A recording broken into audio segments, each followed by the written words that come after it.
अब मैं आपको कविता की लाइनों का अर्थ लाइन बाय लाइन बताने की कोशिश कर रही हूँ। मुझे आशा है कि आपको अच्छे से समझ में आ जाए।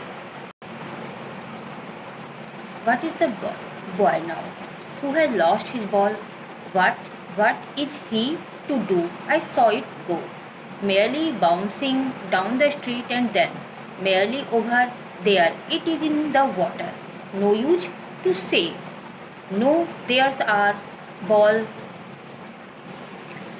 The poet through his poem. यहाँ कवि अपनी कविता के माध्यम से the ball poem has describe the reality of life. कवि जीवन की परेशानियों का वर्णन कर रहा है, which everyone has to face one day, जिसे हर व्यक्ति को एक न एक दिन जिससे हमारा आमना सामना होता ही है।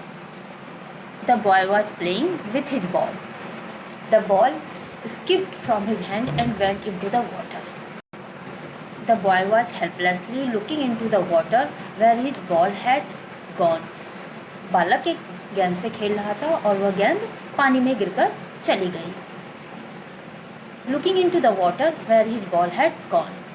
The boy was sad. लड़का दुखी हो गया। जब हमारी कोई प्यारी वस्तु जाती है तो बालक दुखी हो जाता है। He thinks that the money may bring a new ball. वह सोचता है कि वह पैसे से एक नई बॉल ले आएगा, but will not bring the memories, लेकिन वह यादें कहाँ से लाएगा, एंड फीलिंग्स, वो भावनाएं जो कि उस गेंद से उसकी जुड़ी हुई हैं।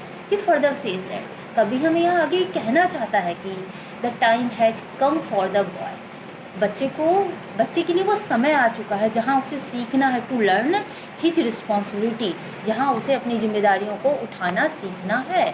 कभी अपनी कविता के माध्यम से हमें यहाँ बताना चाहता है कि हम उस उम्र में पहुँच चुके हैं जहाँ हमें अपनी जिम्मेदारियों को उठाना सीखना चाहिए।